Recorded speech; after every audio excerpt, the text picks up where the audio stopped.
watching HCTV 22 City News, your source for news and information on issues, people, arts and entertainment, and sports in the city of Hawthorne. In this edition of City News, a large group of residents learn all about the environmental resources available in Hawthorne. Then we'll show you how volunteers are appreciated, and we'll tell you what local school got a top honor. These stories and much more coming up on City News.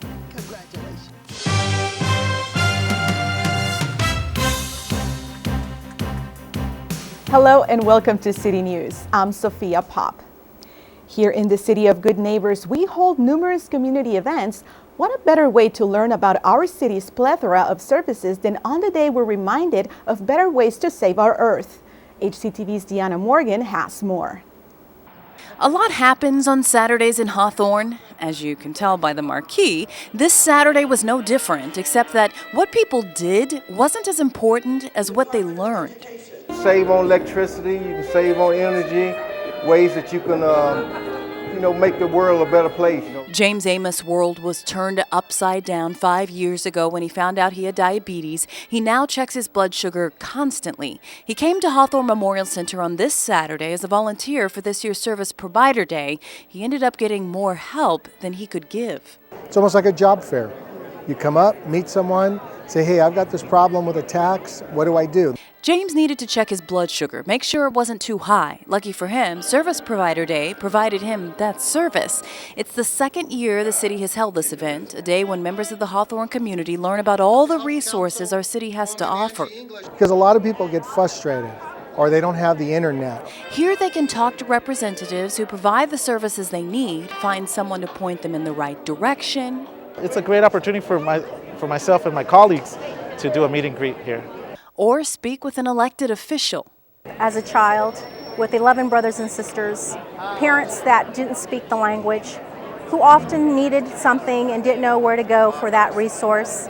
As a Hawthorne council member, Angie English has become a great resource. She created Service Provider Day. She chose to celebrate it on this particular Saturday, April 9th, for a reason. We joined forces in collaboration with Earth Day, and that's just a win-win situation for all of us. Congresswoman Maxine Waters joined in on today's celebrations. What a beautiful day it is outside, and I'm so pleased to have the opportunity to be here with all of you this morning. And waters the roots, right? Earth Day is celebrated throughout the month of April around the world and has been for 41 years. Every year on Earth Day, children and adults learn the best ways to help maintain our Earth's natural environment. People get confused by global warming. They think they have to do something crazy. All you need to do is save energy, turn off the lights, drive a more efficient car. I mean, those are things we should have been doing already. At least 2 people we spoke to have already been doing things. I pick up trash at my school. The trash in the trash can, it can water the plants. Reduce, reuse, recycle, but really if you just reduce, just cut down on things, make things simple, that's going to accomplish all the goals, I think, down the road. The biggest accomplishment this Saturday, learning. Learning what the city of Hawthorne has to offer its residents and what residents can offer it. So we, like James Amos says, can help make our world a better place. Deanna Morgan, HCTV. For more information on environmental programs, call Doug Krause at 310-349-2987. Last month, Governor Jerry Brown proclaimed an end to California's multi-year drought. However, local water companies still urge customers to conserve the much-needed natural resource. Water officials say the growing population, environmental concerns, and infrastructure issues are good reasons to use water wisely. For more information on water conservation programs, call West Basin Municipal Water District at 310-217-2411. The Hawthorne Residents Council recently held their annual Volunteer Appreciation Day at the Hawthorne Memorial Center. Volunteers were nominated by their organizations they volunteer for to receive an award on this day. President Alex Montero says that without these volunteers, many events would not be possible to do. You are our staff. You're doing what America is all about.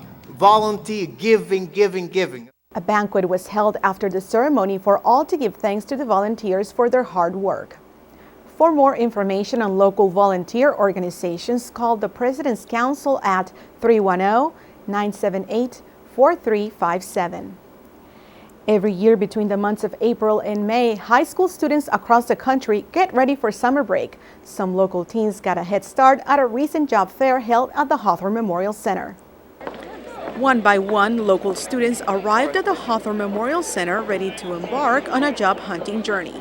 It's a competitive world out there, but with good preparation and a good package, I think that these students will definitely be able to succeed. Loaded with questions, the high school students were looking to find a summer job in a field they enjoyed the most. I'm good with all people, always have a positive attitude. Over 50 employers from various fields, industries, and educational institutions were looking to hire interns and potential job candidates. We love data entry clerks. I know all the high school students come out of high school with great computer skills, right? And that's something that all of our employers look for. Depending on the interest of the student, if they're interested in computers, we can have them in the IT department, or construction, we can have them in engineering. Next year, Stephanie will be graduating from high school, but she already envisions where she'll be 10 years down the line. Well, I hope to eventually have my own company. I want to have a fashion line. South Bay Workforce Investment Board put on this job fair for the teens. Executive Director Jan Vogel says they want to empower students with all the job tools they need to find a job. As to what to say, what not to say, how to prepare a resume, or how to prepare an application. Richard Lopez is a regional job recruiter for a private security company and interviewed student prospects. He says showing up to an interview with the right attitude will likely get you hired, and also asking the employers questions like, after 90 days, how would you know I'm doing a good job? And they're going to tell you how they would know you're doing a good job. And those are all of those variables that employer is telling you at that time are all of the key points you want to emphasize in the interview. Lopez says shaking hands shows confidence, and having a concise resume will set you at the top of the list. Sometimes it's always helpful just to say, Mr. Interviewer, I'm a little nervous, but thank you very much for taking the time. That way it kind of eases the tension. Recruiters also say to look for a position that fits your lifestyle and school schedule, because being reliable and professional is the key to keeping the job and maintaining long-term career success. Well, coming up next on City News, we'll show you part 2 of my special report where 4 Hawthorne area schools are competing at the national level for promoting healthy school environments. Then we'll show you a group of preschoolers that learn how to make a unique kind of soup.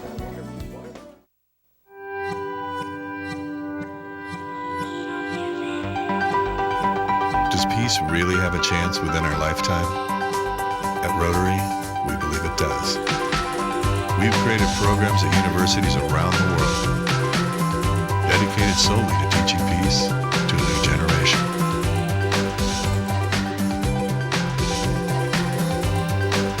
There's a new symbol for peace. Rotary.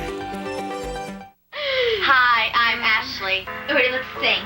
When you're strong, I'll be your friend. I'll help you carry on, for it won't be long till I'm gonna What should you do to stop a friend from driving drunk? Whatever you have to. While walking in a toy store the day before today, I overheard a crayon box with many things to say. I don't like red, said Yellow, and Green said, nor do I. And no one here likes orange, but no one knows just why. Well, I bought that box of crayons and took it home with me and drew with all the colors so the crayons could all see that each of us is special and everyone's unique. But it's when we get together that the picture is complete. Look for the bare necessities. The bare necessities of healthy living are easier than you think. You better believe it. All it takes is the right balance of being active and eating well. And the food pyramid shows you the way. Just remember, every color, every day. With just the bare necessities of life. Crazy. So eat right. Be active. Now move. That's it. And have lots of fun. For your own path to a healthier you, visit mypyramid.gov. Hi, I'm Magic Johnson, and you're watching Hawthorne TV, HCTV 22. Welcome back. The tough times we're facing in education has some teachers and administrators in Hawthorne working even harder to give children in our area a quality education, and what they're doing has paid off. The city of Hawthorne's newest school, Hawthorne Math and Science Academy, recently became a Blue Ribbon school, a huge honor. There was a special ceremony to honor the achievement. Congresswoman Maxine Waters was on hand to congratulate them. The attention is always on the big school districts that are in trouble, rather than the success of some of our small districts. So this honor of being named Blue Ribbon is extremely important to Hawthorne, and we're all very proud of it. Turbulent times coming ahead for education with budget cuts and everything like that. So we're going to do what we can to maintain what we have here and make sure that it's a jewel of education. I mean, we continue to be successful. Congratulations, students and teachers at Hawthorne Math and Science Academy, for a job well done.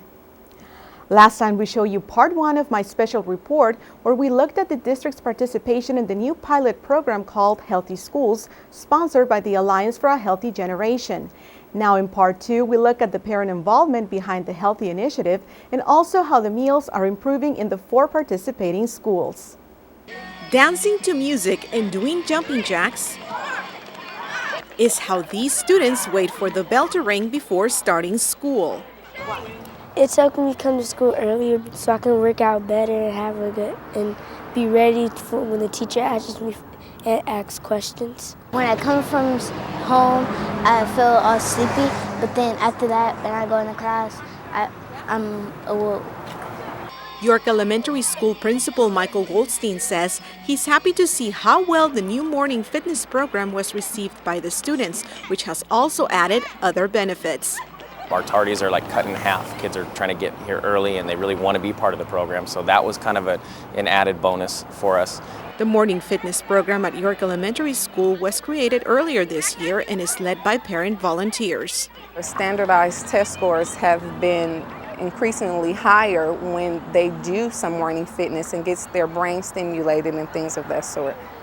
For 20 minutes, the students engage in energy-pumping dance music. This mother of 2 says her son suffers from type 2 diabetes and hopes other children don't have to go through it. This is reality and we need to step up and do something about it. And hopefully one day they will find a cure for diabetes type 1 and 2.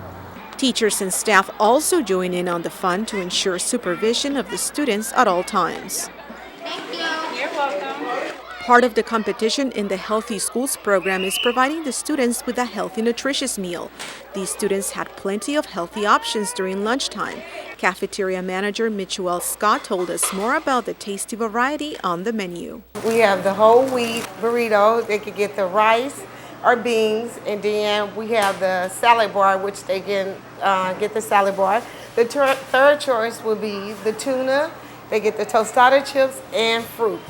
This menu follows the USDA guidelines for the National School Program. Deep-fried foods are completely off the menu. Now they are improved by adding more fruits, vegetables, whole grains, and low-fat dairy, which complies with the menu requirement from the Alliance for a Healthier Generation. Students are already getting the mindset about healthy meals. They help you, you get stronger, and it helps you think, and it really gets you healthy. Keeps you healthy.